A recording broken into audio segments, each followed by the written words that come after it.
Fishing like a local isn't just about catching fish. It's about connecting with the environment and the people who call it home. It's about hearing the stories and traditions that have been passed down for generations and sharing unforgettable moments with the people you meet along the way. Fishing like a local is having an experience that stays with you forever. And with Fishing Booker, you can experience it too, no matter where you are. Discover your next adventure on Fishing Booker. The 1911 is one of the most iconic firearms in history. Designed by John Browning, the 1911 was the standard issue sidearm of the U.S. military from 1911 to 1985. While Colt produced the original, almost every major firearm company has produced its own version. It's wildly revered for its reliability, crisp trigger, and is still a favorite for all types of shooters. Whether you're looking to buy or build a 1911 and just about everything for guns, log on to MidwayUSA.com. Midway USA brand product designers have one straightforward goal: develop high-quality, technically sound products and deliver them to customers at reasonable prices. If you are immersed in the shooting sports industry and pay close attention to every single detail, you know our products are built right and stand up to everyday use. Who has shooting mats and range bag systems to hunting clothing and just about everything for the outdoors? Log on and shop 24/7 with super fast shipping. MidwayUSA.com. Whether you're just looking to stay warm during a hunt or need maximum concealment, the clothing you wear can make or break a hunt. At MidwayUSA.com, we understand hunting clothing has come a long way with more meticulously crafted camo patterns, advanced scent control technologies, and weatherproof options to withstand the elements. Hunters have to wait until their favorite season, but shouldn't wait on gear, which is why Midway USA offers super fast shipping. When you're ready for your next system, log on to MidwayUSA.com.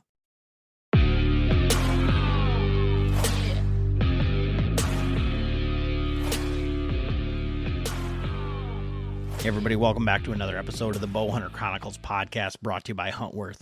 Huntworth gear for all types of weather, all types of terrain, all types of budgets. It's clothing that just works. Check them out at huntworthgear.com. Man, this podcast, we have had Howl for Wildlife on, and they talk about how anti-hunters are coming for hunting, and we need to pay attention because at some point it's going to come to our doorstep. And we saw this happen with predator hunting here in Michigan just this year. And our good friend, Patreon, fellow podcaster, Josh Mapes from Overdrive Outdoors is really involved, really passionate about that. So we talk about that and how it happened, how it relates to whitetail hunting and us as hunters in general. And this conversation is, very passionate, a little bit heated, talking about, us as hunters and how we need to kind of take a good look at how we're portraying ourselves, what we're doing, and what we can do to kind of look out for ourselves in the future. Whether you're into predator hunting or not, this kind of opens the door, and it's kind of laying a framework for anti-hunters and people that don't like our way of life to kind of use this as a model going forward for, other types of regulations, bans, all of that sort of stuff. So very interesting conversation based on, recent events, and it's kind of scary, and it makes you kind of think about, what are we doing all that we can within the hunting community to kind of keep this whole thing alive. So really enjoyed talking with Josh, and obviously, like I say, he's very passionate about it, so it's a fun podcast. Got to give a quick shout out to all the Patreons. Josh is one of the Patreons, and getting ready for this bear hunt is coming up a lot quicker than I had expected. So getting all that stuff packed, ready to go. Really looking forward to getting out there. Tom is out there getting on some bears finally, and it looks like, we may be getting out there right at the right time. So very much looking forward to that spring bear hunt, and then coming right back to tack. So John did get those bows built. We got those all set up, and he's currently getting the sight tapes all set up on those, and very interesting commentary on those from him, and we'll see how it all plays out, but really liking shooting both of them. So it's gonna be interesting to see up there at TAC, having him shoot that bear. I'm really looking forward to that.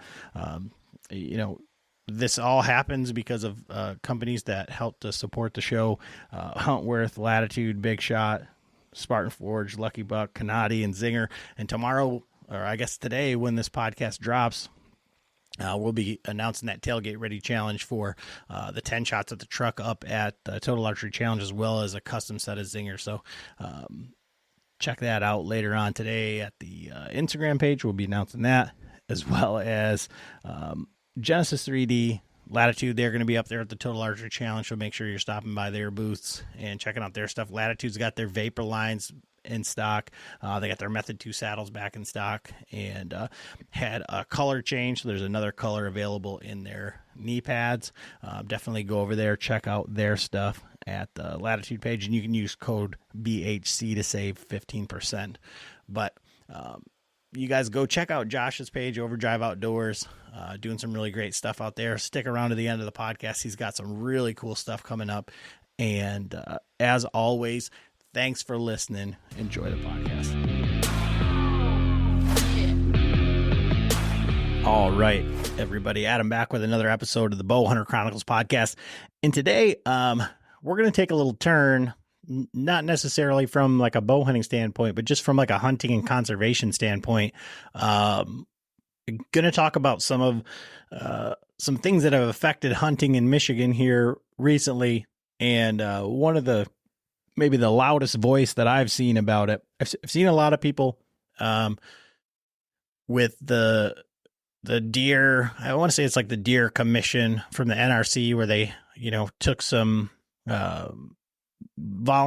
volunteers to come on and kind of do some things. And we actually had a guy come and speak at our local Bowman's Club. One of the guys is actually local to us. He came over spring break, so I wasn't able to see that, but I did have a good conversation with him, and may get him on the podcast here coming up. But I've got Josh Mapes from Overdrive Outdoors, really big into the predator hunting side of this, and that's kind of what's been affected the most. And we've had some of the guys from Howl from Wildlife on here. We've actually had some of their syndicated podcasts on here, and one of the biggest things that they talk about is how we always say it can't happen to us. Oh, that's in New Jersey. I don't hunt bears in New Jersey, so it's not a big deal to me. I'm not real excited about hunting Washington. It's not going to happen here. And then, kind of we had, the rug pulled out from under us in some ways here in the state of Michigan. So I wanted to bring on Josh Mapes, and he's probably the only guy that I've ever had on here, returning guest, who has actually had a verb made out of him. So there's something called Mapest. And I've seen that a few times. I've seen it, I think, on some shirts and some other things. So can you tell us what that is, Josh, before we get into this? Oh man, that was probably 2016, 2017 when we were starting to be able to use center fire at nights for coyotes, and I got into night vision. Now, I had one problem for sure. I did have a scope, and a lot of people could back me on this, that would not hold a 0. Okay. It was a problem, but I was known for mapesing a lot of coyotes, which is an acronym for missed another pretty easy shot. Just so happens to be my last name, but that was a surprise that showed up on a television show, just out of the blue, when a friend of ours missed a coyote, and all of a sudden, boom, this big old banner that says Mapest it. And I'm like, what in the, I never knew anything was coming on TV with that. But they're like, yeah, from now on, when you miss a pretty easy shot, that's what it's called. You mapes that coyote. So yeah, Yeah, it that's how it got to be known, man. And I mean, got to be known for something, I guess. So I figured we'd start it off a little bit light because in talking with Josh prior to this, he said he may get a little heated on this topic here. So can you kind of tell us what has happened in the predator hunting in the state of Michigan here most recently? Yeah, so I mean, again, I'll go back to 2016. We were fighting to be allowed to use center fire rifles at night because we were tired of being restricted to a rimfire or a shotgun. I like killing coyotes. I don't like watching coyotes spin and run off to die somewhere for somebody else to find. So we fought. I was not heavily involved in the fight at all. There was a lot of guys who were, but at that point, I was number one. I don't want to get involved in the political BS that I know this is going to be. And I had other stuff going on, but I wasn't as heavily involved as I should have been in that. But at the same time of fighting for bigger firepower so that we could effectively kill coyotes rather than just wound them all, the DNR and the NRC themselves put in place a year-round coyote season because they were tired of the complaints that they were getting. They were getting so many calls from people about coyotes, they knew something had to be done. Now you fast forward to March of this year, the NRC meeting. The first one, I believe it was March. It might have been February, but I think it was March. The first one that brought any of this into the light for the NRC. And the NRC meetings, if you follow Michigan United Conservation Club on Facebook at all, they do live recordings of these on their Facebook page as they're happening. And it's once a month that they do this. But I mean, the hardest part for all of this was that a couple of fellow hunters got up on the stand in front of PETA, in front of Project Coyote, in front of HSUS, in front of Attorneys for Animals, in front of the DNR, in front of the NRC, and in front of everybody watching and able to go back and watch this live feed. And these hunters literally, brought the pitchforks with them to end our season on coyotes. And it effectively got it done. So the NRC in April, I believe, don't quote me on any of the dates, but the next meeting after that one, which I believe was April, right at the beginning of April, it was a 4-2 vote on the NRC. The NRC said it's been proven that hunting isn't effective for coyotes, but then they also said that the calls have stopped. They don't get nearly as many complaints now as they used to. So we need to go back to a 9-month season because it will, and this is quotes from them, possibly not 100% accurate wording, but social science says that we need to stop killing females in the summertime that might have puppies. No biological science, no data, no research, no population data, no take data. They said that essentially, since they allowed us to go year round and use night vision, thermal, and centerfire, that we've been ineffective and that the kill rate has not increased. Nobody's killing more, nobody's hunting more. And basically, yeah, they pulled it right out from underneath us because it might look bad. I mean, there's no other way to put that. That's what they did it for. It might look bad, so we're going to change this now before it gets bad with the anti-hunters. So the NRC is the Natural Resource Commission, right? Correct. Yes, sir. And then who comprises the NRC? And then I guess go into like, when you say that there was these hunters that went up in front of the NRC, what was their reasoning or what was their motives, I guess, if you can kind of guess or kind of... that would be a guess or speculation on motives. But I believe, I've talked to, and I'll make it clear on here for everybody. My name is Josh Mapes with Overdrive Outdoors, and I have no problem with you legally hunting your way, no matter how you do it. I don't have to agree to it. Adam and I were talking about leasing farms and growing big bucks and telling people not to shoot them prior to recording. I'm not a guy that's going to tell people not to shoot a deer, but if that's your thing, I'm also not going to try to stop it.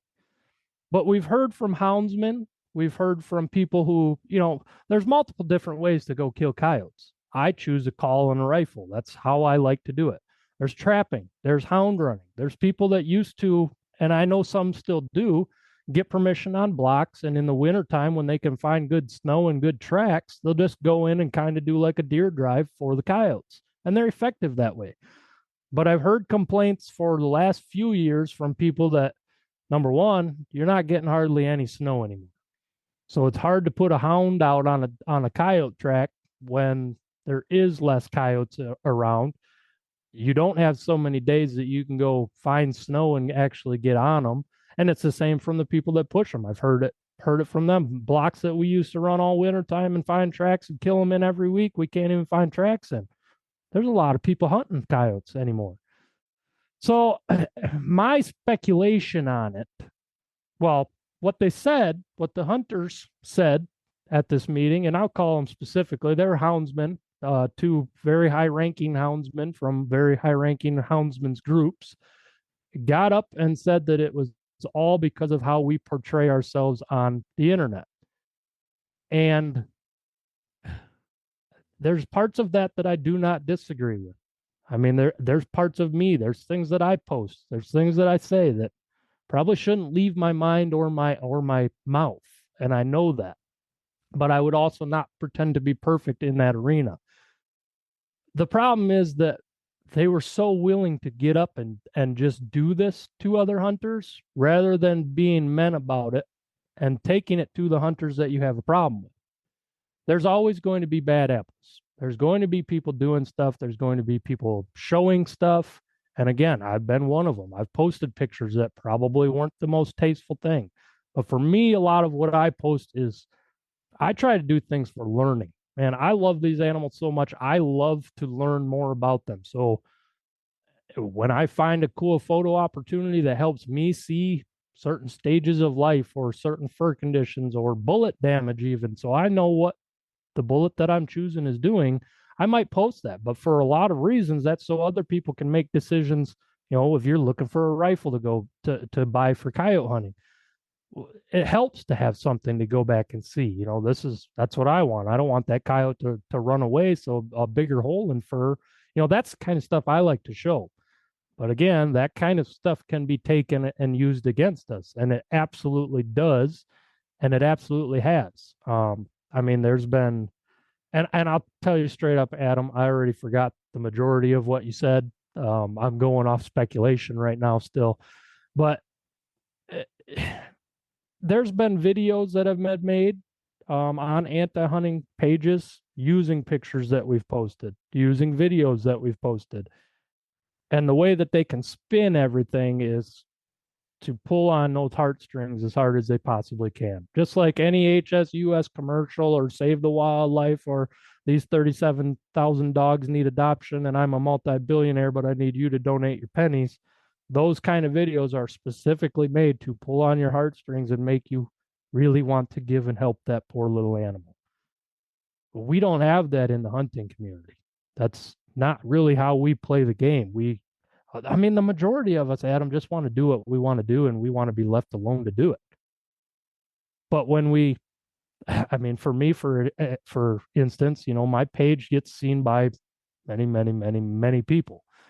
What I post on there can be taken and used against us, and again, it's been proven. So the NRC is made up of people put in that position by our lovely governor.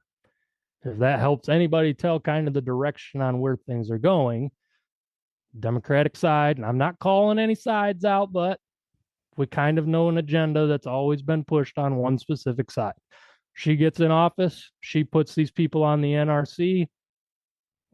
I don't have a hard time seeing why they would all of a sudden be voting against hunting rights. But I also don't know how to change that. Besides, what I've always heard was the way you vote matters. And I think we just saw that proof again.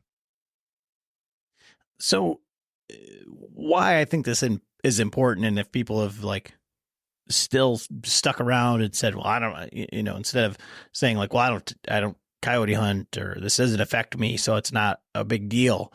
How do you see this transferring over? Or can you see this transferring over into the whitetail world? Yeah, absolutely. And also, the old saying, like, if you give them an inch, they'll take a mile. Do you see this ever being rescinded, or how would this get rescinded back to a year-round season? Well, and see, that's the other thing is I don't want everybody to think that the only care I have is about my coyote hunting. I mean, I do. I do strongly, strongly care about my coyote season. I've told this to few people, but I'll say it out loud. When I was 17 and I found coyote hunting and my wife, those are the two reasons I'm even still here, because they both had a part in saving me. I was a person who wasn't happy with anything. I didn't want to be here. I found two loves, one of them being coyote hunting, and then eventually they make it so we can go year round. And I'm like, man, that you know how much I love to do this. I'm out there more than the average guy, even if it's just for a walk with the shotgun and a call for a while. That's how I clear my brain, So I am particularly pissed off about them taking away the season, especially for no reason, no good reason, no reason that they could have changed it. But that's where it gets even stickier. The biggest problem is that in 1996, the voters of Michigan voted on what is known as Proposal G. I cannot quote it directly, but you can look it up. That basically states in there as a law that they are not allowed to change any of our seasons or anything like that without scientific, biological data, research, all that kind of stuff to back the reason why they need to change it. They had none of that. They brought none of that. We presented it. Guys on our side presented data, and it was almost like just pushed off the table as the NRC specific commissioner, Tom Baird, said, I have my own data. Are you overwhelmed by the hundreds of food plot mixes out there? Well, you are not alone. And Vitalize Seed has developed a program that takes the guesswork out of food plotting. Vitalize makes it simple with their two core mixes, Nitro Boost and Carbon Load. Nitro Boost is their spring-summer food plot mix, and Carbon Load is for planting in the fall, each having a diverse mix of over a dozen seed types that are highly attractive to whitetail. Food plotting made simple. Each mix provides necessary nutrients to the soil, making for better plots each season. This also saves you money by needing less Roundup and fertilizer every year. The 1-2 system simplifies your food plots just how nature intended. And for the more advanced habitat managers, Vitalize also offers a variety of natural amendments with products like their seed feed that offer seeds immediately available minerals ready as soon as they germinate. Make biology work for you. Order now at vitalizeseed.com. Well, we'd like to see that data, and nobody can get anybody to show us that data. Nobody can get anybody to show us any anti-hunters complaints about anything like this. The only complaints that came in were directly from these houndsmen that wanted this change. And again, I have no problem with how you do things, but to come attack us, to take our season away and push it so hard the way they did. And again, I encourage everybody, go watch the live feed public comment portions. The way they went about it was just dirty. And in the end, what they did by taking this season away with no data, with no research, with no stats, with no nothing, was telling the anti-hunting groups, if you don't like it, we'll change it. And I think if we cannot get this changed around through lawsuits, which there's been 2 of them filed now, one through MUCC and one through Michigan Trappers and Predator Callers Association, if we can't get it changed, I fear that, yes, they will walk on everything, because now they know how easy it is. And when you get other hunters backing it at the same time, it just became 10 times easier. That is my problem, because I have kids. I got a 13, a 12, and almost an 11-year-old, and I want them to hunt. They've all hunted. They've all taken deer. They're not necessarily even near as deep into it as I am, But in 10, 15 years, my fear is that they're going to finally say, Dad, I want to go hunting with you again. And I'll have to say, I can't. What are we going to go hunting for? They've taken everything. And that's where they're starting. And as you mentioned to begin with, I was that guy that always sat there and I said, that's over there. That place is full of these type of people. Of course, they're not going to want it. If you don't like it, move somewhere else. Well, now it's here. And I never thought it would be. I never thought that I'd be being told that I can no longer go hunt a nuisance animal because of how it might appear to other people on the outside. If that's what they're going to base everything off of, I mean, how soon is it that they tell you that you can't hunt after November 15th because there might be pregnant does? If that's going to happen, when are they going to say that landowners can no longer get crop damage permits for May hunts when there's fawns on the ground? I mean, this is the kind of stuff that, yes, it might be reaching, it might be grasping at straws, but in the end, is it really? Because I wanted to hunt coyotes and they just took it. I mean, just like it was nothing to them. If they can make it that easy for this, they just prove that. And now we're doing everything we can, man, to make the NRC know that we're trying to teach them the F around and find out method. And honestly, I don't know how it's going to go. I hope it goes in our favor, and we're going to keep on trying to make it go in our favor the best we can. But it's scary. I mean, your kids, you want your kids to hunt, man. Your daughter shot her first deer last year. She loved it. I could tell by the video, the emotion from it. She loved it. But in 10 years, is she not going to be able to go out with her dad because an anti-hunter or somebody outside says, "Yeah, I don't really like how that looks. We need to change it." I mean, how grasping at straws is that really? So, what is the new season? What are the dates on the new season? And how, was that immediate when it took effect, or? Yeah, so as soon as they voted on that in April and signed that, it was done. I mean, when they signed over a center fire at night and year round, as soon as they signed that and said it was, that vote was over, it was done. You could go hunting that day with a center fire. So they effectively closed us from April 15th through July 15th, which is exactly the season that we used to have when the DNR was tired of getting all the complaints on coyote problems. So they put us back. They backpedaled big time, and now my goal, and I'm telling landowners that call me, call the DNR, start reporting this stuff, every one of them to the DNR. You hear them, call the DNR. You see them, call the DNR. Be a pain in their butts because they did this to themselves. I mean, we're so restricted right now with so many gray lines that they've made it so unclear for the majority of us that most of us don't even want to go risk trying to do a nuisance hunt.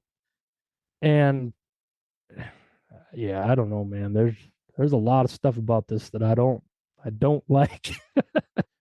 Well, the reason I ask is because I didn't know the answer.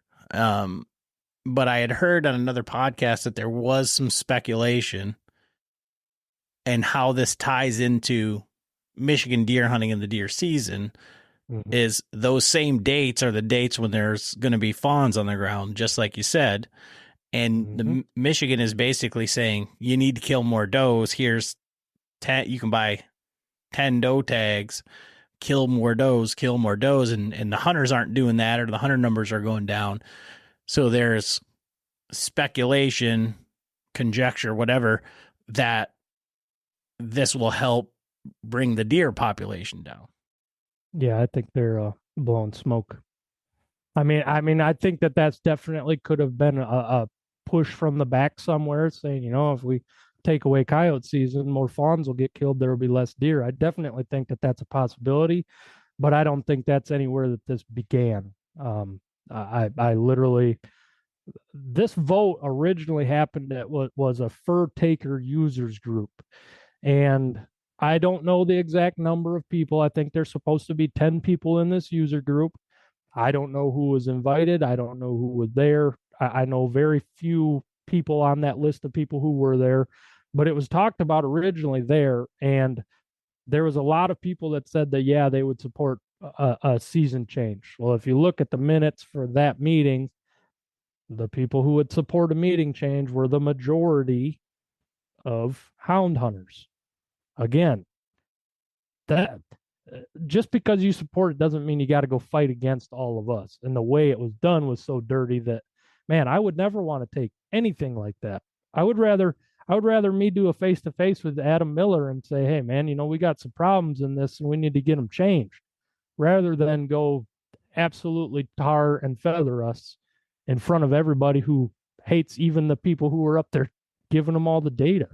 You know what I mean? Like, these people thought it's like me it's like me going and saying, I don't like hound hunting, so I think that hound hunting should be illegal, and I'm going to take that to the NRC and I hope that they pass it, and then pretending that that's where the anti-hunters are going to stop. You're a fool for thinking that. You gave them everything to walk on. You gave them every bit of information they needed. May or may not have been sharing photos with specific groups to help them get this removed.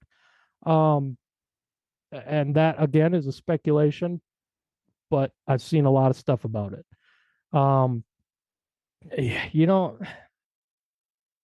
Yeah, I kind of lost track again. So, well, obviously you're very passionate about this, and it's something that's, obviously hit home. And I think that there would be, a lot more people talking about it. There would be a lot more upset. There would be a lot more angst if we were to, in my head, what I'm hearing and trying to put this on something that would be contextually is like if the bow hunters, which we, obviously are a big part in, we went to the NRC and said, look at all these crossbow hunters, everything that's going on. Exactly. Like, we don't want crossbow hunters. And if we look at all these people and we go to any of these pages, which are like hunting boots are a critical component of any successful hunt. Whether walking a short distance to your blind or trudging miles through rugged terrain, your feet are carrying the load.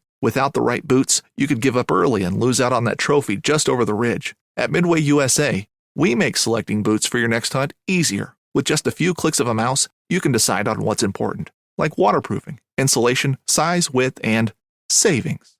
For just about everything for shooting, hunting, and the outdoors, check out MidwayUSA.com. At Midway USA, we know the AR-15 is one of the most popular rifles in modern American history. Known for its modularity and widespread use, it's often considered essential to any gun collection. The essential things you need to run an AR-15 are usually always in stock during shortages, things like magazines and 5.56 ammo. Whether you're looking to buy a new AR-15 or buy parts for your modern sporting rifle, log on, and for just about everything for the outdoors, shop MidwayUSA.com. Where there's all these tree stands left out and there's all these guys leaving their stuff, bad examples of hunters. And we just picked out that we decided as a couple of guys that had a platform that we're going to ostracize these crossbow hunters because they're obviously the ones that are leaving their pop-up blinds in the woods. They're the ones that are leaving all their, just because that's what the picture that we want to paint, that they're the bad hunters. And then all of a sudden they say, all right, well, great. We're going to say no more archery because crossbows during archery season. So we're going to say no more archery. And we're like, well, hold on a second. That's not what we wanted. But that's the I guess that's the loophole. That's the opening that we gave them. And then Correct. They took it, Correct. to a Absolutely. different thing. Yeah, exactly. That's exactly what happened. And again, you think they're only going to take to crossbow hunting because you don't agree with it?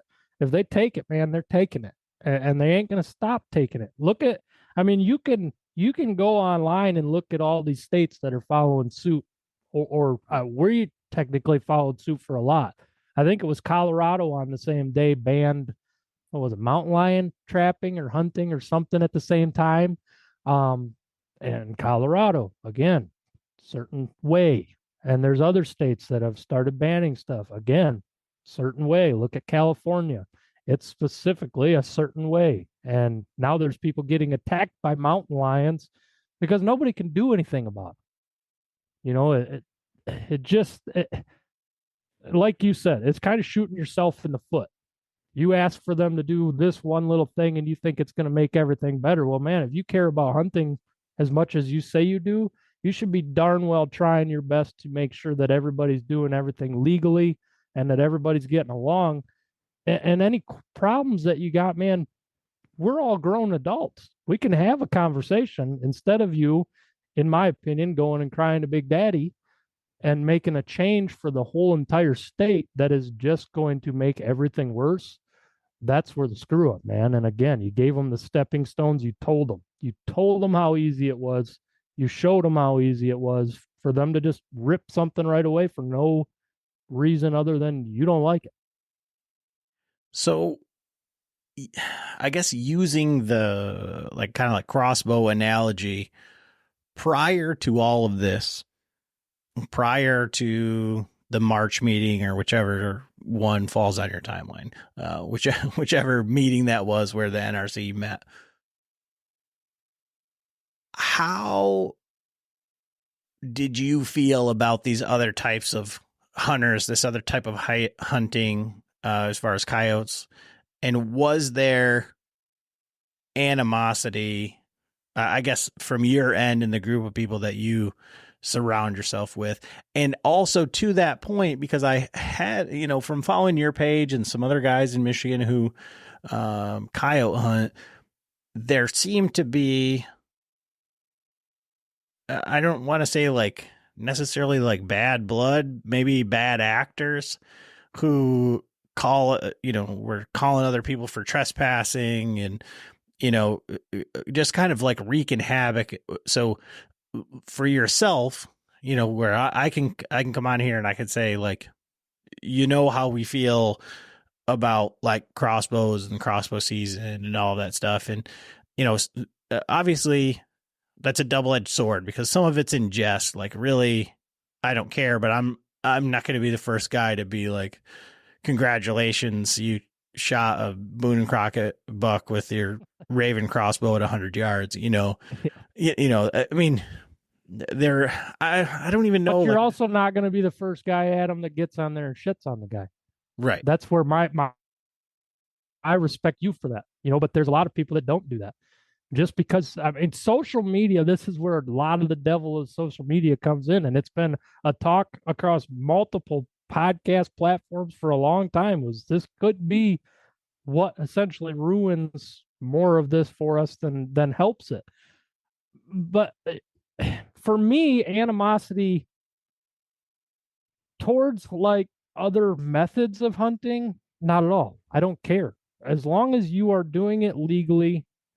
And that's been my only problem ever with anybody else doing this. If you're trespassing on ground you have no permission to be on because, quote unquote, my dog can't read a sign, that to me is not a legitimate excuse. I understand it. I get it, but it's not legitimate. If you're posted up on a landowner's farm doing a drive and you don't have permission on that landowner's farm, I have a problem with that. But everywhere else around there that you got permission to be on, dude, have at it. Kill them. Have some fun with your buddy. I am all about that. I don't care.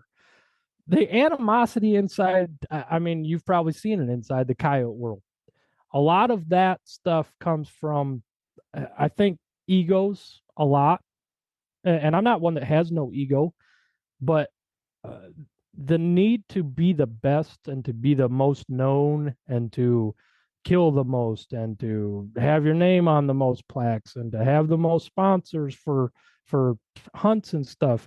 That's where a lot of animosity starts with people, because people that you used to be friends with are all of a sudden working with a different company, and now all of a sudden everything that you guys have always done is all of a sudden junk. It's stupid. And that's where the kind of stuff, that's where people start to bite each other's heads off for no reason, when we're all supposed to get along and just enjoy this.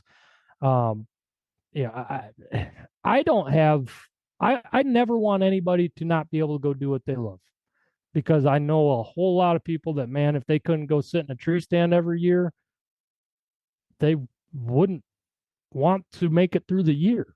I know people like that. Fishing, I know people that love to go fishing, but just because I don't enjoy going to sit out and try to catch some carp, I'd rather go after crappie.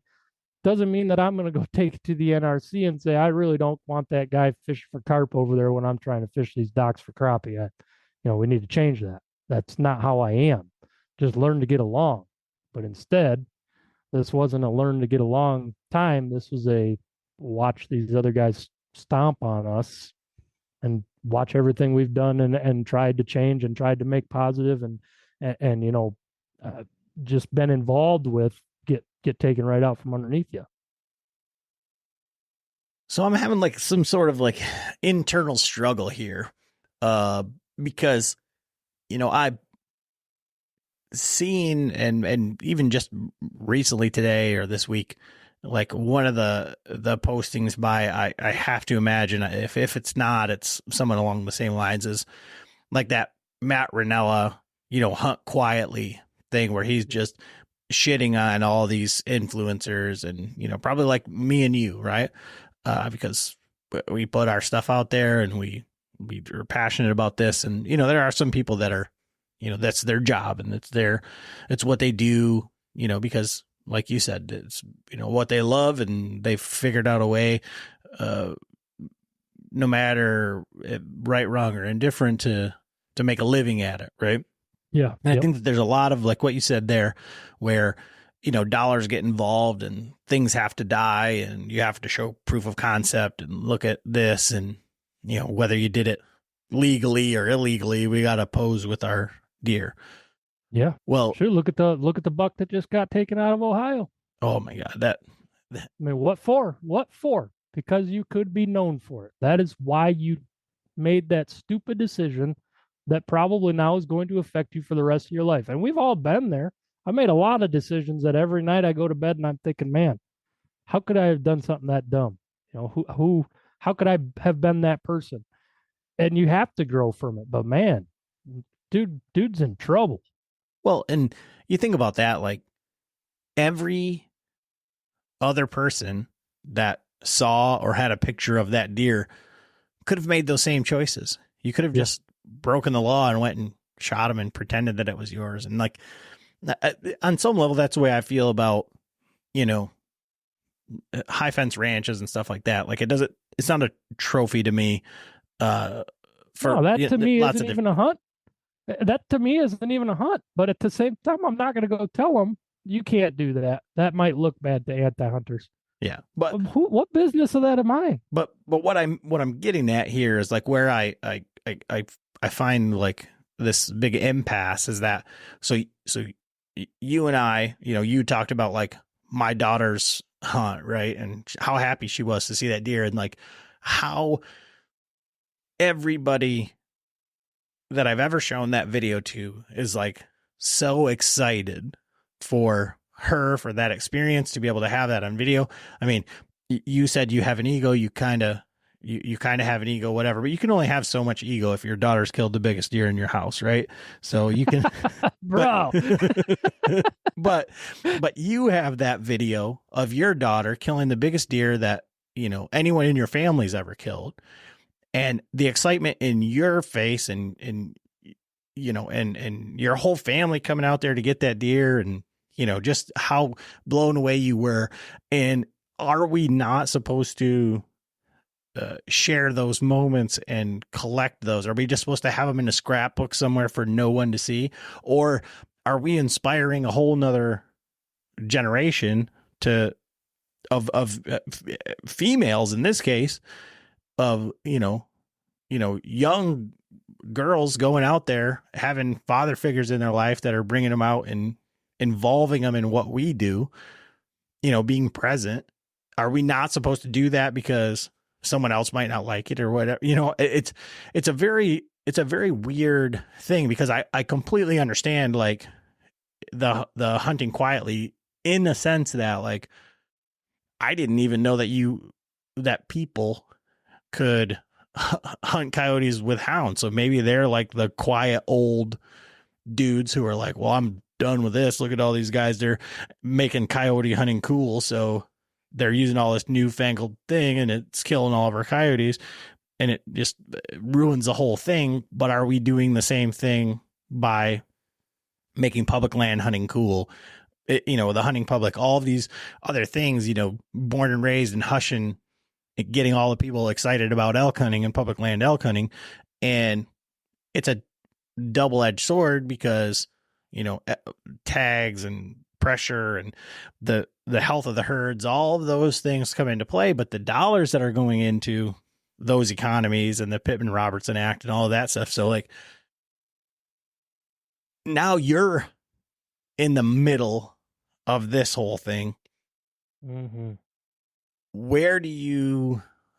How do you proceed from, with Overdrive Outdoors, what you're putting online, how you're presenting yourself, and then in turn doing that same thing in the whitetail world? I could tell you straight up that I'm not changing a thing. I'm not. I'm one that will try my best to learn from my mistakes. I'm not going through my page. I'm not deleting anything. You've probably seen some of them. I've added some pretty spicy ones towards the NRC in the last couple of weeks. I am not going to change who I am for anybody because this is who I am. This is who you get.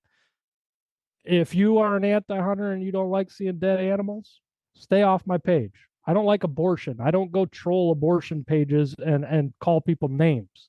I don't even go fight against it because it again is not my life. I'm not in your shoes. I can't make that decision for you.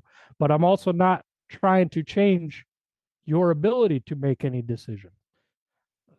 Oh my gosh. Time out a second. I gotta rewind. I'm gonna take a drink with you. Can you reiterate the question again? So as we move forward and we are, I got you now. We're understanding that, the things that we post or how we act towards other hunters, other methods of take, other seasons, other species, things that we think don't matter to us. How do we portray what we're doing in the spaces that we cherish to be able to continue doing those things? Well, I mean, you definitely, and myself included, have to think about what is posted. I mean, as far as photo, as far as video, you don't always need the biggest blood trail. You don't. Do I like to post my blood trails? Absolutely. Why would I not post a blood trail that might recommend a product to you that I'm showing you right now? This is how effective it can be. That's what I like to do. But yeah, we need to, number one, man, we got to stop the online bickering because no matter what it is, it could be somebody could be writing all this down and the anti-hunters are in the background just laughing at us as they watch us tear ourselves apart. So when I mean, on my page specifically on Overdrive, we don't allow that kind of crap. I mean, I'm going to post somebody that sends me a successful crossbow kill because I don't care, man. The dude's got a smile on his face. He's happy with it. I'm not going to go just same as you. Okay, yeah, you might have shot that at 100 yards with a crossbow. Fantastic. As long as he's happy with it, he did it legally. He bought his tag. He did all that stuff. I should have nothing negative to say about it. And I think a lot of people have to just start doing that. You have to start keeping your mouth shut more than you're writing nasty things online because they do take that stuff and just use it against us. I mean, they know how much infighting there is inside the community of hunting, and that's all hunting. That's deer hunting. That's small game hunting. That's coyote hunting. They know it. The anti-hunters we've known infiltrate a lot of these hunting pages, and they might go in and have pages full of, dead animals, but they've stolen all those photos just to get approved into some of these groups. And we've watched it because we've seen people post things and it's like, now, wait a minute. You're on our hunting group, but at the same time, you're over here posting stuff about completely opposite, opposing directions. And that's where we start to see videos made up of photos from tournaments and stuff like that. And massive just bloodbaths on the pavement of these tournaments just so it can make it look the worst possible. And we've seen that too. People actually buying tournament entries to come in for the banquet and just take photos and videos, and they work for HSUS or PETA in some way, and they paid the entry fee. How do you weed that out? So if they were there though, and we could clean up the event a little bit, or we could clean up the fighting that's happening out in the parking lot because somebody's animals got taken, all that kind of stuff. If we're giving them less ammunition to run with, we have to, as Kevin said so eloquently at one point on my podcast, we have to take the bullets out of their gun, not load it like we just did, because we just gave them the bullets. I don't know if that answered your question. Yeah. I mean,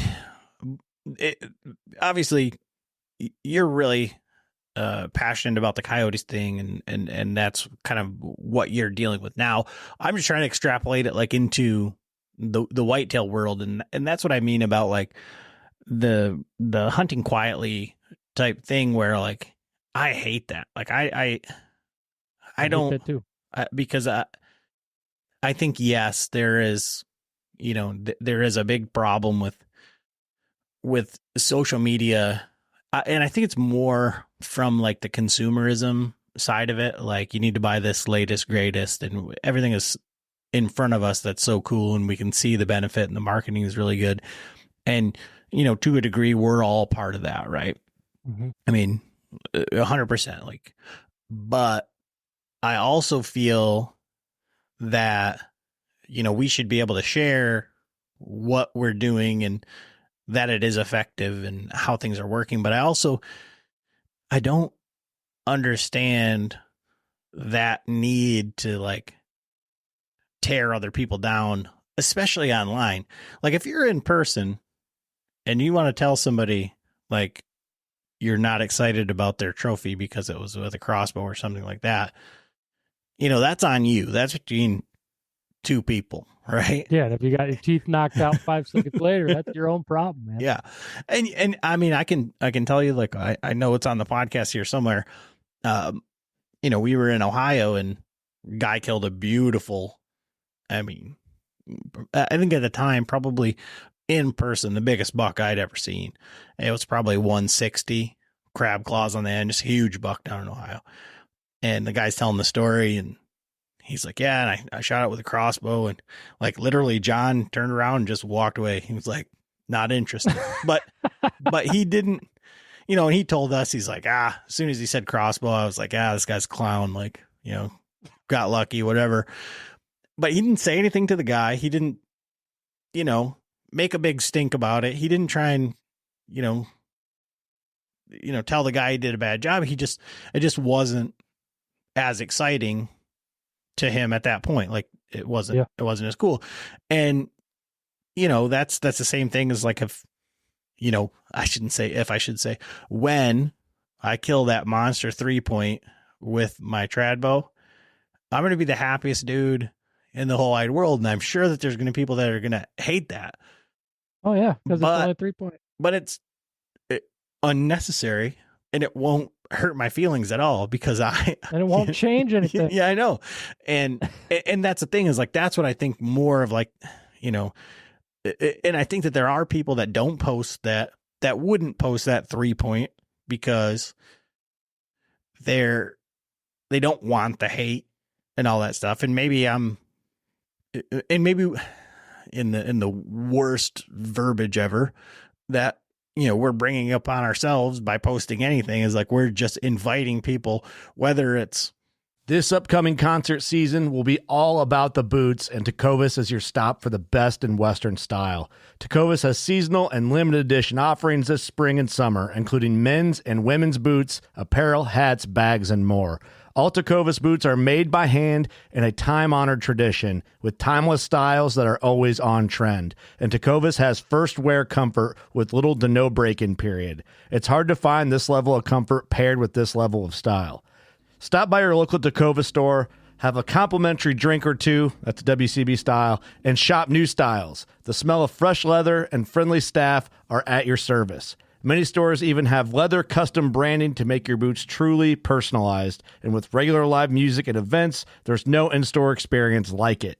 If you can't make it into a store, just visit tecovas.com. That's TECOVAS.com. They offer free shipping on all boots, as well as free returns and exchanges, and ship right to your door. Go to tecovas.com and find your new favorite pair of boots today. Knives, machetes, saws, and shears, multi-tools, shovels, swords, axes, spears, hatchets, and tomahawks. If it cuts, snips, slices, or chops, Midway USA has it. Find great gift ideas in our huge selection of pocket knives and other everyday carry folding knives. Make a statement or create a family legacy with one of our top-of-the-line hunting knives. We've got a great selection of manual and electric sharpeners, too. For just about everything for the outdoors, check out MidwayUSA.com. Any of the deer that are behind me, like, could have used another year, blah, blah, blah, blah, blah. Yeah. You know, it doesn't matter how big it is. Like I said, I've said it a million times, but to me, bucks are like boats. It doesn't matter. You could spend your life savings on a $100,000 boat, which if you've ever looked at boats, it's not that expensive. And then somebody pulls up with a $500,000 boat. And then, then the next one's like $1 million boat. It's like, your 110-inch buck that you're super excited about is nothing to the guy that kills Pope and Youngs, and those Pope and Youngs aren't 140s, and I only shoot booners. So it's just, there's always going to be somebody else bigger and better. So like, if it makes you smile, whatever and you said it, I don't care for that either, which is like, it's your hunt, your tag. Like, I feel like that's like the ultimate like cliche. Like, if it makes you happy, then good. Like, yep. Cause I mean, I feel like there's lots of people who shoot things that don't make them happy, but they feel pressure to do it. Yep. Or they feel like, if when the first words out of your mouth are like, it's not the biggest or whatever, then you shouldn't have killed it, or you're doing it for the wrong reason. Right. Yeah. I hate it when you see posts like that, and you'll see that even on first, my first deer, I know it's not the biggest. And it's like, dude, were you happy that it was your first deer, or weren't you? If you were, leave it at that. You're going to get opinions on everything, man. You just got to be willing to let them go, in one ear and out the other, and not care about it. But I also don't agree to the hunt quietly thing, because why should we not be able to have a voice? Why should we just get shut down and be told to be quiet? I mean, why can we not share what we love to do? I mean, Facebook anymore, even the reels are full of, mostly topless women and everything else. Why can't I share a coyote hunt? Because that might be looked at negatively. I mean, and that's what it's all about, is how it looks to a lot of the people. And yeah, I just think a lot of people, and again, including myself sometimes, we need to learn when to be a little more quiet, but we need to be more supportive of each other. I mean, there's so many people that hate the youth deer hunt. And however you feel about that, it's your opinion. For me, I love it. I can get my kids out there. My kids really like to go hunting when it's warm out and they don't have to go freeze. They're fair weather hunters. They're kids. Now go fight against us and get that taken away and think that it stops there, because it won't. I mean, that's just a stepping stone again. And when you give them all the stepping stones, they're just walking up there to take the rest. My ultimate thought in the end, and this might be, my tinfoil hat, and buddy Elliot Hubbard has said it before too.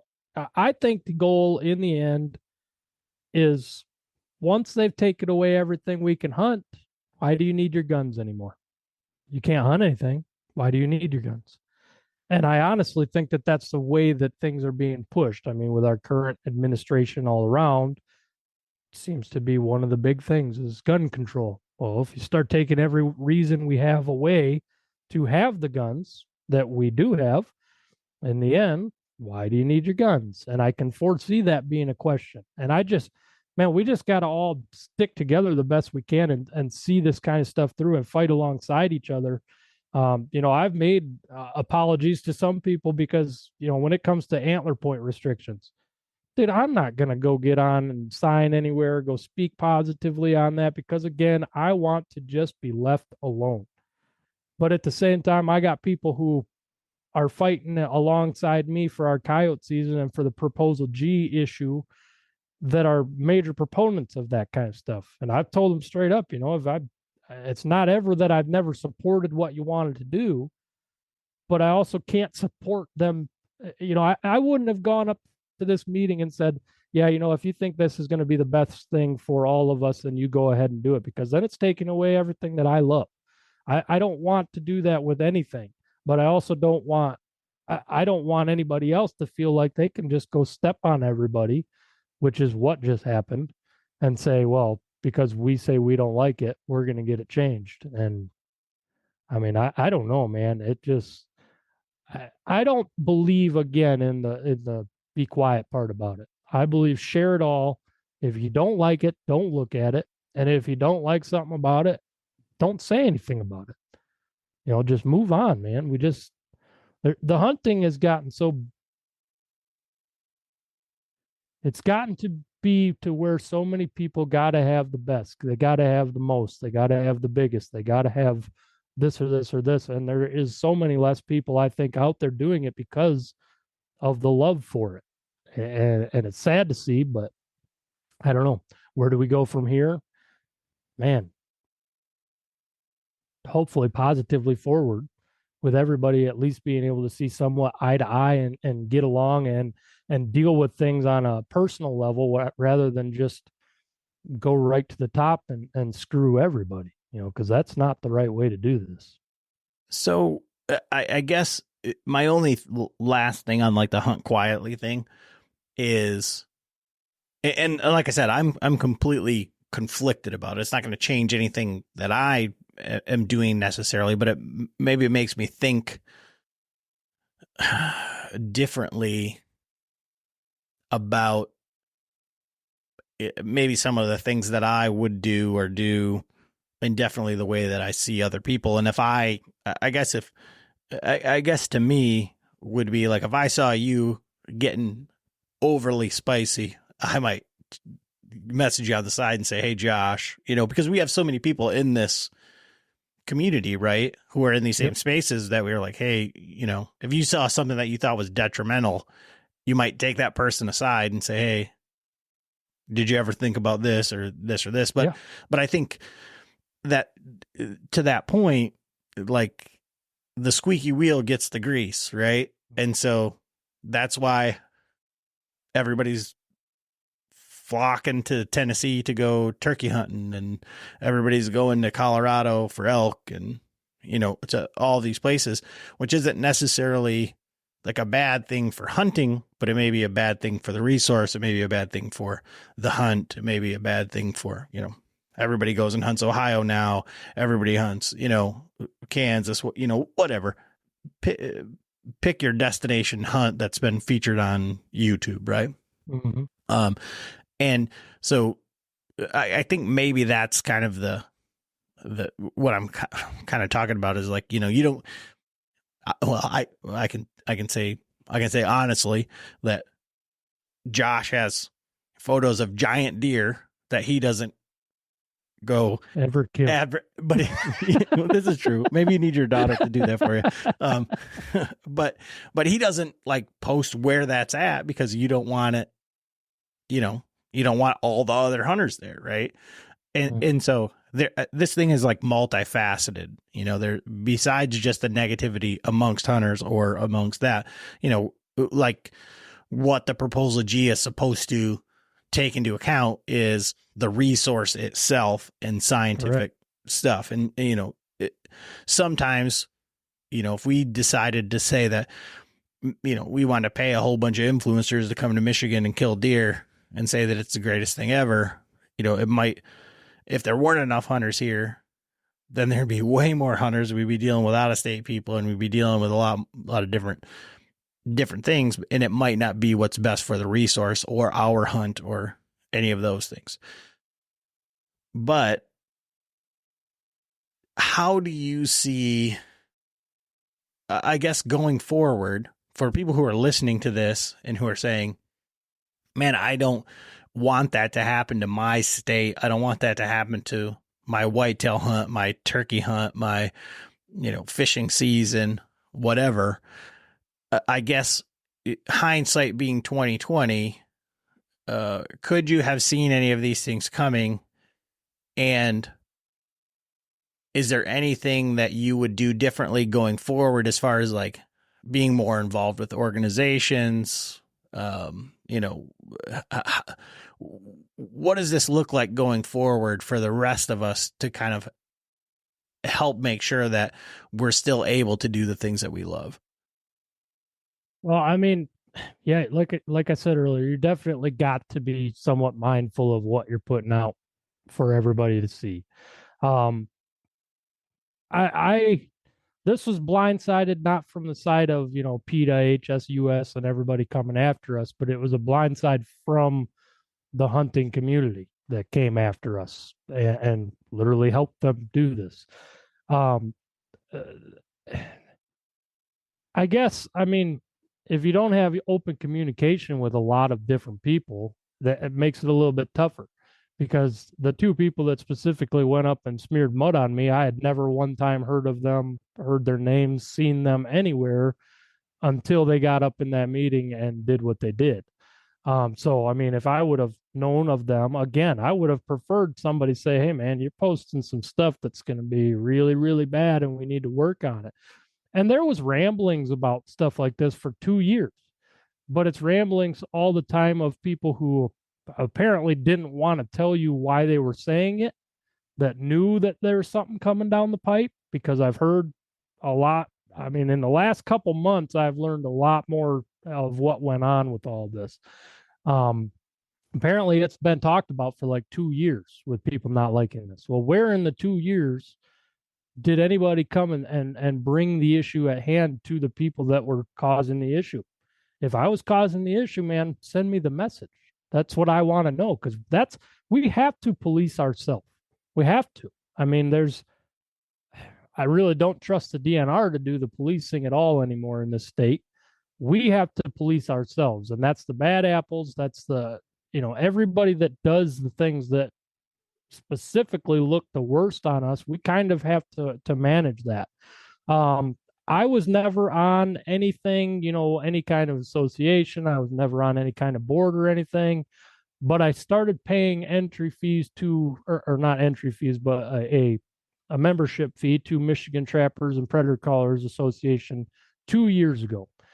And that for me is saying, it's $25 a year. This is something I love to do. And Michigan Trappers and Predator Callers Association has like a legal defense fund and everything set up, and all that money comes from memberships. That's the kind of stuff that they're running this current fight off of. Michigan United Conservation Clubs is the same thing. I am not a member of that one because I haven't done enough research on that one to want to give my money. But I know where Michigan Trapper and Predator Callers Association money goes. And now that I know that, I could have been paying for the last 20 years, $25 a month or a year, and all of that money would have pooled up to been able to continue the fight legally now that we're getting involved with. And, Michigan MTPCA, they do other things. They do banquets and all that kind of stuff. Every year they do a trappers convention, and now it's turning kind of trappers and calling, because trapping is kind of, it's not dead, but it's a majorly dying thing. So, I mean, that kind of stuff definitely helps, getting involved with companies or organizations that are helping to fight back for your rights and get a bunch of people that are like-minded in the same area. But you got to do your research on that. Again, I sat back for a long time and just said, just leave me alone. I don't want to get involved. And like you said, I'm middle of it right now, and the mud is so deep that I can't hardly see out of it. I mean, it's the political BS exactly that I knew it was going to be, that I try my best to stay out of.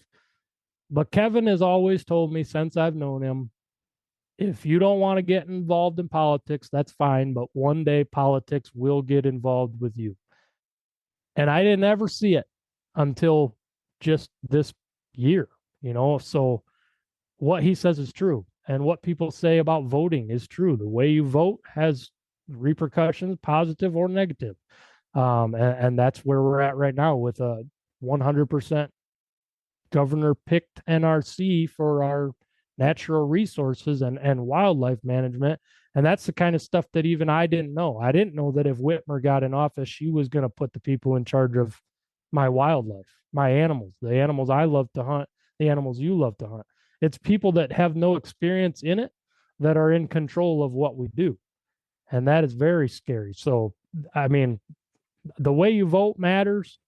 Get involved in some organizations if you can. In Michigan, MTPCA and MUCC, again, are both trying to sue the NRC, essentially.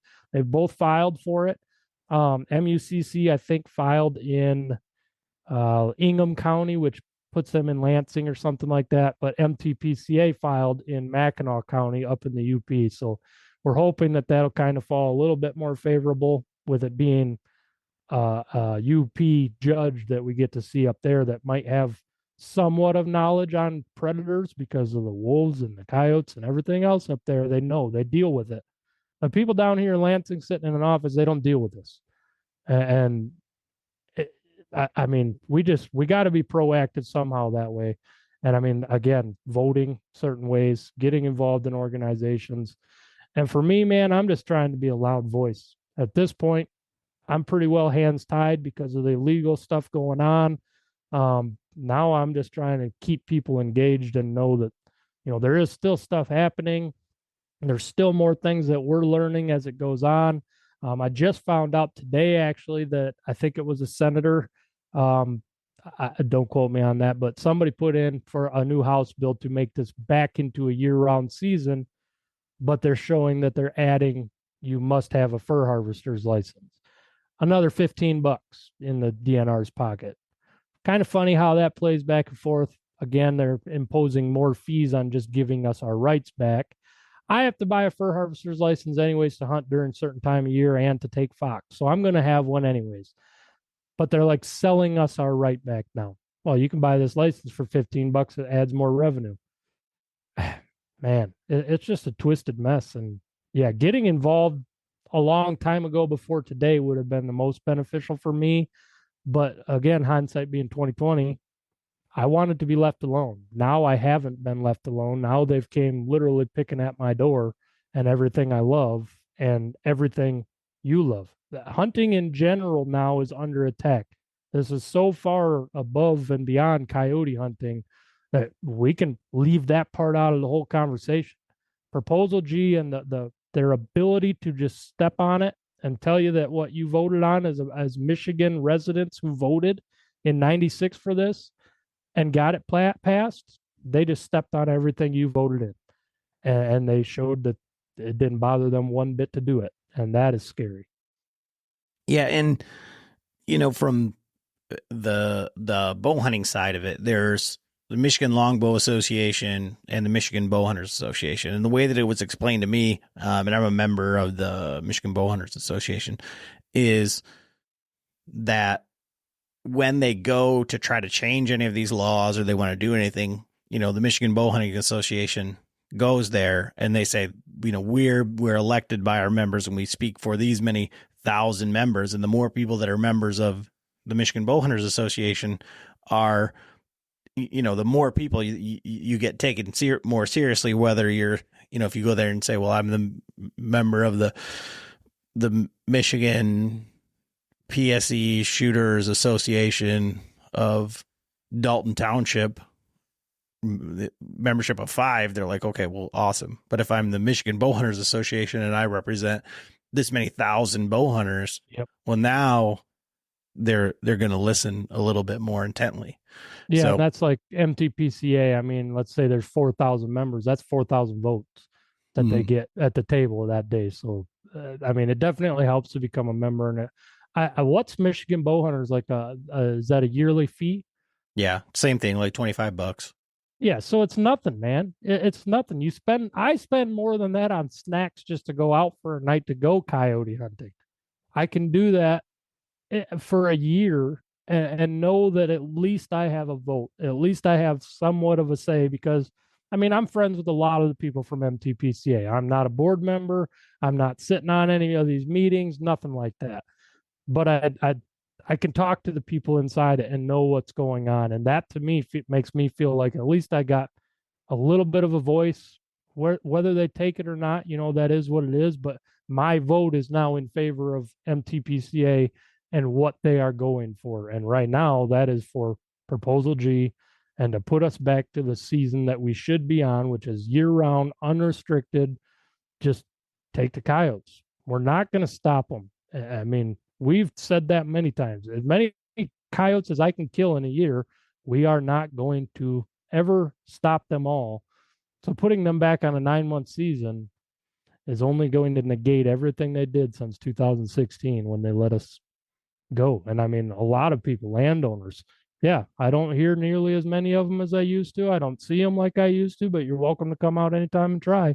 I mean, that's what these landowners want. And you know, right now, so I'm able to do a nuisance control hunt, and that would be on any farm that's got livestock, damage to livestock, chickens, cattle, whatever it may be. But then they've got a so gray line with their wording on it because it says within a reasonable distance of the livestock. We'll try to get somebody from the DNR to tell you what a reasonable distance is. That's going to vary county to county, road to road, and officer to officer, and I guarantee it because we've already talked to a majority of them. There's a lot of our officers that don't know the laws at all. They don't know that you're able to go hunt them with any legal method. They think that calling is illegal. If they're doing damage, you should just be standing in the pen with the cattle over these newborn calves and shooting the coyotes as they walk in. Not the way it's written. The way it's written says we can do this by any legal method as long as it's a nuisance control. No problem. But you won't give me that distance. You won't tell me if I can be on the neighbor's farm because he's got the wide open field and this neighbor's got the chickens, but the only spot I can hunt it is 200 yards through that tree line. They won't tell me if that's reasonable. If they catch me out there, they could write me up as a poacher, and then I've got to go fight that and get an attorney. They've got me kind of like bound right now to where I don't even want to risk my rights for the rest of my life and be known as a poacher because of what they did. But at the same time, man, I got landowners calling like, "Hey, I heard them last night, and they were over here by the chickens, and I saw them in the calf pen earlier today, and need you to come out." I'm like, you know, they don't want me standing in with their calves and shooting a rifle over top of cows, and I won't do that. I'm not that guy. But can I be on the back field because it's the same landowner? Well, nobody will tell me that. You know, so it just, the way they've done it now is like basically how it always was. I could get a permit, I could go out and nuisance hunt, but right now I have a lady whose dog got killed in February by coyotes. I am not allowed to hunt those coyotes right now because that dog's already dead, so they're not a nuisance. A coyote that killed a dog is going to kill more dogs, but I can't go hunt it because it's not a nuisance. Now, if you have a chicken get stolen, I can go out there and hunt that coyote, no matter what, just because it's a chicken. If you have a dog get attacked, you have to call a biologist. The biologist has to come out. Pursuing wild game in wild places. Tune in to Hunt Stand Presents Saturdays at 8:30 p.m. Eastern. Waypoint TV, the destination for outdoor entertainment. When you go out there and the fish are where you think they are, any one of these casts could be the bite. It's the most exciting fishing that I know, right here at Hawks Cave. Oh, that's awesome. Experience the best saltwater fishing the world has to offer. Don't miss Thursdays with Saltwater Experience, brought to you by Golden Boat Lifts, every Thursday night from 7 to 10 p.m. Eastern on Waypoint TV, the destination for outdoor entertainment. They have to write you a permit with my name on it as a designated hunter, and then I can go out there and get that.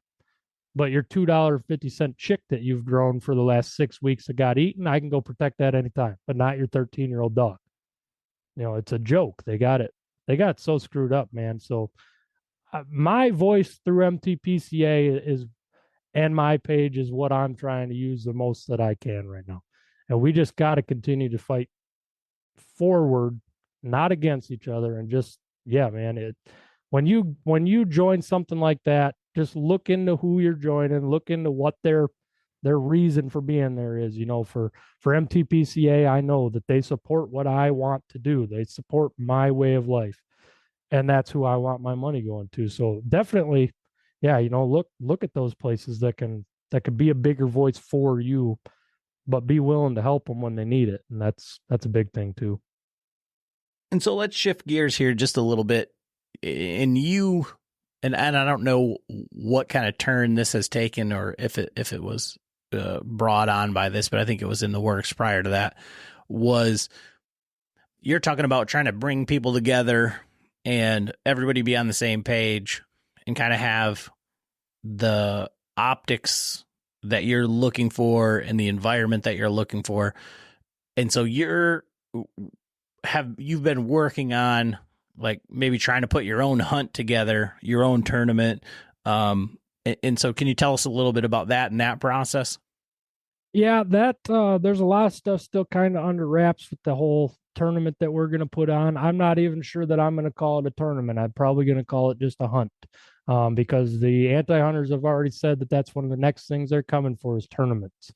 The way I've seen tournaments from when I started doing them, it was all just guys on the same level that didn't know a dang thing about what they were doing. And, at the end of a weekend hunt, you might have 5 to 10 coyotes hanging on a pole.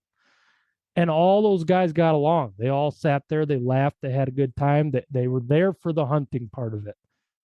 Now it's gotten to be to the point where there's so much money involved, and there's the trophies, and there's the need to be the best, needs to kill the most, needs to have the best gear, all this stuff that I've seen that negatively affect every tournament I've ever done in the state. And I think, again, it's because of a lot of people like the competition, and that's fine, like the competition. But man, a lot of people do a lot of dumb things for a competition. A lot of people do a lot of dumb things for a lot of money, trespassing, that kind of stuff. People will do stupid stuff that they might not want to get caught doing to get that notoriety and to get that paycheck. And I've seen it happen. I'm walked out of a tournament in January completely disappointed with the end result because it was a religious organization putting on this hunt, and I saw that same attitude infiltrate that hunt. This hunt that I did the goal was to get people out there coyote hunting, get them out there for a good time, and share a message of God, share that ministry.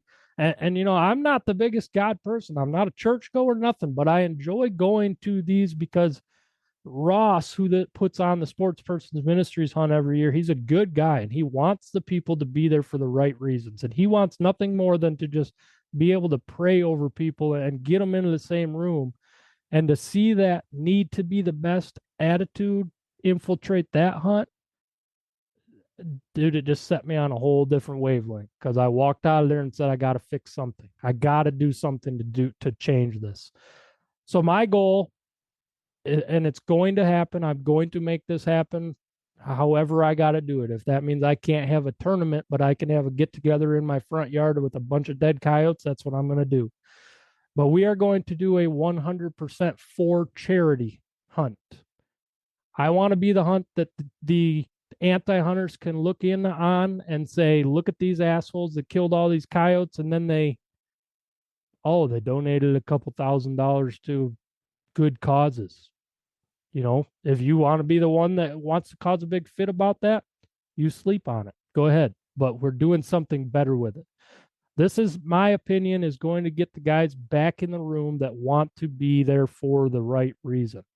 I go to the Bowhunter Chronicles podcast hunt because I like the scenery. I like the people. I like the experience. I like the environment. I don't go there, dude. I sat in my truck in the rain the most of the time last year. But I wasn't there because I had to kill something. I don't think anybody was up there because they had to kill something. You had a good group of people. That's the group of people that I want at my hunt. And we're breaking it down so there's no set entry fee. It's going to be basically an entry fee of your choice.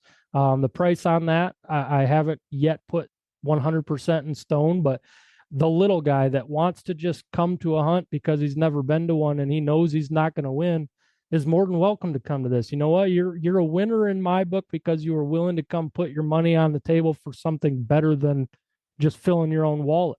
You wanted to come learn. You wanted to come sit. You wanted to come have the experience of a tournament. But the pressure, man, the pressure's off, because at my hunt, in the end, what you kill does not matter. and it's not going to matter one little bit. The only things I'm giving away for the top 3 people are going to be plaques. That's what you get. You get a plaque saying that you participated in this and you happen to shoot the most that week. But you're not going to walk out with a fat stack of cash. I think that will delete a lot of the need for the negativity that we've seen infiltrate this stuff. So yeah, it's a lot of stuff that's still in the process. I've been working on it since January with quite a few people helping. I did partner up with Sports Persons Ministries so that we could have the 501(c) backing on that hunt for a charitable organization. I just want to, man, I want to show that we can get together and not just kill stuff just to kill stuff or just to fill our pocket. I want to show that hunters can actually come together, get together in the same room and do something better than what we've always done. I can't find another hunt like this out there. And I have looked. There's some that, yeah, they donate to charities, which is awesome. But there's always that little payout on top. I'm deleting that. There's no payout for this. The payout is you. I'm going to do my best to guarantee that everybody walks out of that room with an item off that raffle table, which is your entry fee. Your entry fee is getting you raffle tickets. You're going to be guaranteed the best I can to walk out of there with something saying, hey, thank you for coming to this hunt.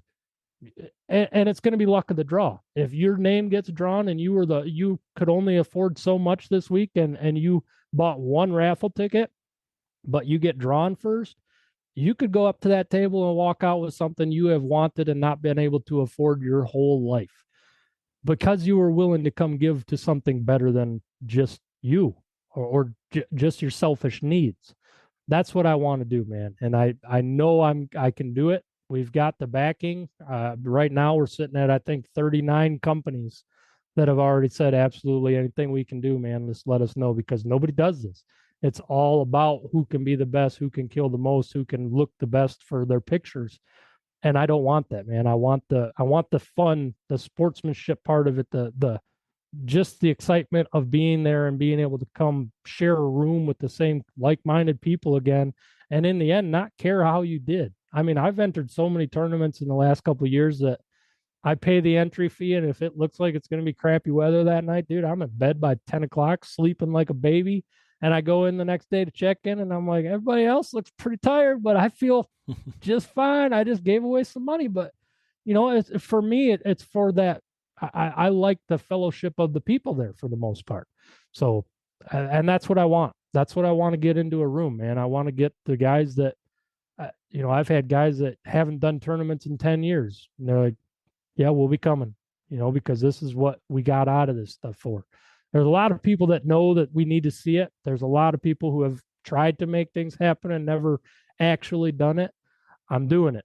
I mean, it's going to happen. We're doing this so that, I want to be the first one that everybody can finally look at and say, holy cow, they did something good with their time and their money. And the fact that they went out and killed all these animals wasn't just for a dumpster and a pocket full of cash. I don't want that. I don't want that look on all of us, because that's not who the majority of us are. Well, that's awesome. And I can obviously relate to that because, like you mentioned, that's the way that the hunt that we do is just for the experience, not for any ego. And you'd be so surprised, when I was at that veterans hunt and I was talking to some, very, high level hunters and guys that own companies and all different stuff at the HHA Vortex event there. And as soon as you mention like no ego, people, they're like, nobody does that. That's so great to hear that that's not what it's about, because it's really turned that. And, and I'm sure if you're a company owner, everybody comes to you and says, well, I'm the best at this. I'm the best at this. I'm the best. Give me your stuff, pay me money, I need your stuff because we're going to have the best. It's going to be this. And, it becomes a very me instead of about the community as a whole. And I think that kind of, embodies like this whole conversation about, getting back to the hunting community and understanding that, you know, even if you wanted to take it one further and not say as hunters, but just as outdoorsmen or, you know, people who enjoy the outdoors and the resources that we have. You know, I think that's tremendous. And the fact that you've got that many companies on board, you know, just kind of, I think cements the fact that, you know, it's not just you that thinks that this is what we need. Exactly. And I'd imagine, knowing you and some of the companies that you work with and the people that you know, it's probably not even just a predator hunting community. You know, these companies, it's probably just outdoor companies saying, hey, we need to come together and be, you know, a good face on something in a very kind of negative space. Right. Exactly. And that's what that's kind of my selling point for this. You know, I'm asking for help from all these companies, no matter who they are. If it's, you know, a Broadheads, I've got Broadhead company already willing to step on board for this. I've got Predator Calls. I've got, you know, I'm trying to break it up so that there's a little bit of something there for everybody. If you want a half a dozen arrows, you can walk up there and grab yourself a thing for a half a dozen arrows custom made for your bow. It might not be predator hunting related, but you could use that. You took that off that table, man. Thank you for coming and showing support for something so much better for once, you know. And I've thrown a lot of money away at these tournaments knowing that I wasn't going to win them. It's never been about winning to me, but I wish that they weren't always about winning. And that's what they've turned into. And that's not what it's got to be about. The Patreon hunt, man. Yeah. The guys that shoot, I mean, Kyle shot his first buck, right? First bow deer, right? Mm-hmm. Nobody gave him crap. What was it? A spike? It was a little guy, but nobody gave him crap, man. He was so proud of that animal, and everybody was there just supporting him, just like they should be. Well, and everybody was proud of him. Yeah, you know, like that's something that you just, you know, that's something that's very hard to like articulate. But imagine, like, you're in a scenario where you're surrounded by guys, you know, like yourself, like Tim Clark. You know, a lot of the guys there killed lots of deer, you know, and big deer, and they, you know, pride themselves on hunting. And you're a guy that's never killed a deer with a bow before, you know, and it's got to be somewhat nerve wracking. And then, you know, to add insult to injury, you missed earlier in the day, and then, you know, guys are rads and stuff Kyle. Like that. And it makes you, you know, you got to have like this trepidation and all that stuff. And then even going back to like what we said earlier, you shoot a deer, it's like your first deer. And then it's you know, maybe not what social media says is like cool. And now you're bringing this deer back, and you got to face these guys who've killed all these deer, and you got to bring it back. And not a single person in the group said, could have used another year, could have did anything like this. I would have walked away from that conversation now. But we couldn't have, but everybody there couldn't have been any happier for him. Yeah. And, you know, I mean, he got, or would have had a free shoulder mount out of the deal and turned it down. But all of just that one experience with, you know, I don't know what you'd call it, a campground, a field full of killers, you know, fun time, man. And you know, just what an epic experience for your first deer to be able to share it. And to, you know, and then he was walking around like he had the biggest pecker in the room, saying like, oh yeah, I'm King Buck. Like, I don't know. I'm the only one who killed the buck. Like, I don't know.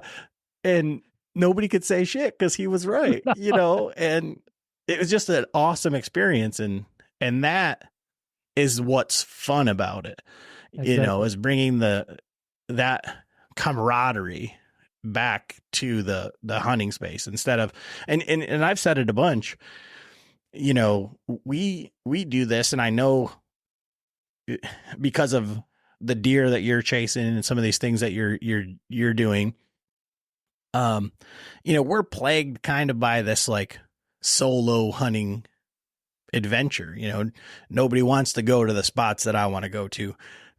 And, to find someone who wants to do that sort of thing is a weird feeling. And then, you shoot a deer back all by yourself, and I think about like, you've killed some deer that have been, great deer and all that stuff. But I think of that double main beam buck that you killed with your brother-in-law and the whole experience there. And there's a whole nother feel to it when there's other people involved. And it's not saying, look at me, but it's just being able to share it with somebody instead of just being like, I've said it a bunch on the podcast. I've had the conversation many times, but like one of my buddies who's just a murderer, right?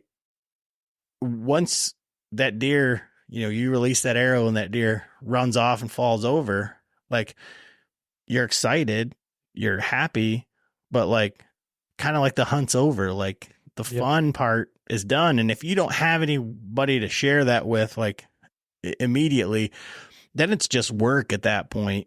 And it's like, okay, now I gotta do this and do this. And like, I love the chase. I love the hunt, but moreover, I love the high fiving, whether it's you shot a deer or I shot a deer or like whatever. And I can imagine, I've never been involved in one of these tournaments, but whether you're winning or you're just there to kind of see what's coming in, I imagine it's the same way as like hunting in a hunting camp where the hunt's never really over until that last guy comes in. Cause you always want to see like what your buddy's coming back with, if there's something else, and like I say, that once you remove that ego from it, the camaraderie is there. I mean, that's the coolest part. Yeah. And there's, like I said, there's a lot of guys that do it because they love the competition. And hey, if that's how you like it, man, keep on entering these other hunts.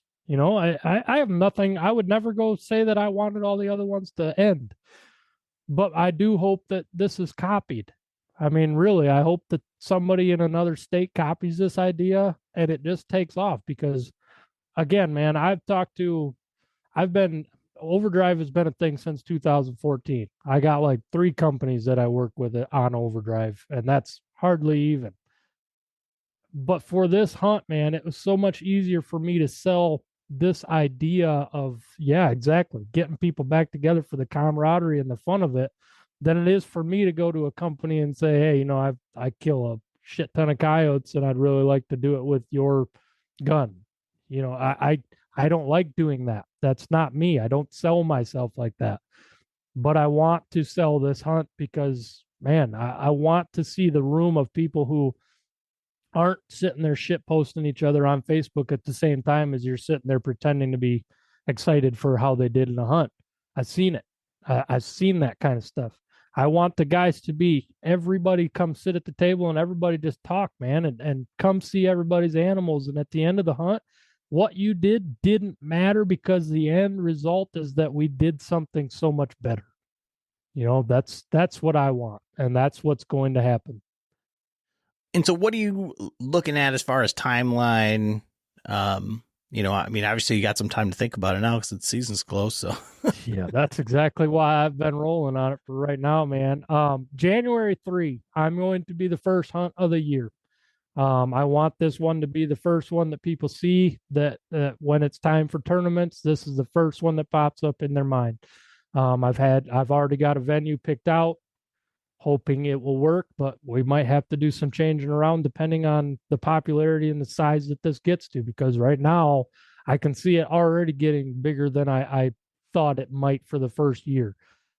But again, I think there's a lot of people sitting out there that want to go back to that good time camaraderie, just there for the hunt, man. So January 3, it's going to be just a 24-hour hunt. It's going to be a one-nighter. And right now, the venue is in Holland for the banquet that next day. I've already got, I got Saloon willing to come in and provide the soft drinks and stuff for the banquet. I'm working on food. I got tons of giveaway items already promised to be given. And I'm still working on more with a lot of help from other people. Kevin Rott, again, man, I need my Kevin to keep me grounded. We need that. We need them people as friends to be there for us with, I need my brother-in-law there when I kill a deer because, man, that guy keeps me grounded. He does. When I shot that double main beam buck, I probably would have pushed him right into the Kalamazoo River because I don't know when to stop tracking. And my brother-in-law is there to ground me and say, hey, you really need to think about what we're doing. We can see it sitting there looking at us. We need to back out. I still didn't want to, but that's like my Kevin Rott, man. Kevin Rott is my business partner with Overdrive, has been since day one. He has always been a help with this kind of stuff, but he's there alongside me to help me make decisions on this kind of stuff. Yeah, it's going to be huge, man. January 3, I plan on it being a lot bigger than I ever expected it would be, but I also had a feeling that it would do this, and that's what I wanted. But it's going to be, again, a 24-hour hunt. We're going to plan on having a lunch and a banquet and everything the next day.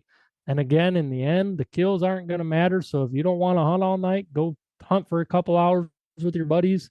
I'm also going to open this up to everything in season at the time. I mean, you're going to have raccoon, you can have possum, you can have bobcat, coyotes, fox, everything in season will be able to be brought into this because it's not a specifically, who killed the most. That's not what we care about. It's how much money can we raise to benefit hunting the outdoors in a much bigger aspect than just right here behind these closed doors. And we're going to rock it, man. We're going to rock it. Awesome. Look forward to checking that out, following along. And if anybody else wants to follow along or wants to kind of keep tabs on this so they can get more information as it comes out, where can they do that? Yeah, right now, all the information that we're going to be posting is going to be either on my personal page or the Overdrive Outdoors Facebook page. I do have a Facebook page set up for the hunt right now, but it's a private page, so I can get everything squared away and in order before we start getting people there. But it's going to be called the ATC, and that's answering the call. And I kind of did a play on words there, as a predator caller. I go out there and I want these coyotes, these fox, everything to come answer that call and come into me. But I'm also trying to answer the call for the need to be something different, the need to see something better. So I kind of did a play on words there. I had Rachel Schock design the logo for that. Yeah, I mean, for now, the information, I'm just sharing very little bits and pieces at a time. You probably got more information on this podcast now than I've even put out publicly. But we're going to have a Facebook page for the hunt itself. But for now, Overdrive Outdoors Facebook page or my personal page, Josh Mapes. I'm not very hard to find. Warning, you might not like everything you see there, but again, I ain't changing a damn thing about me, man. We got to change a lot of things internally, and this is how I want to try to do it. Awesome, Joshua. I really appreciate you coming on and talking about this, and you're obviously passionate about it, so it wasn't a difficult conversation in the least bit. No, and I really tried to do my deep breath exercises and not start yelling and calling names. But man, I appreciate you having me on. This is 50% of what saved my life, literally. And now they're taking it, and now I'm pissed. So I gotta fight. I gotta fight back how I can. Well, awesome. Hopefully somebody out there is listening and they're kind of on the same page and they want to join you in that fight. So again, thanks a lot, Josh. Thank you very much. Have a good night.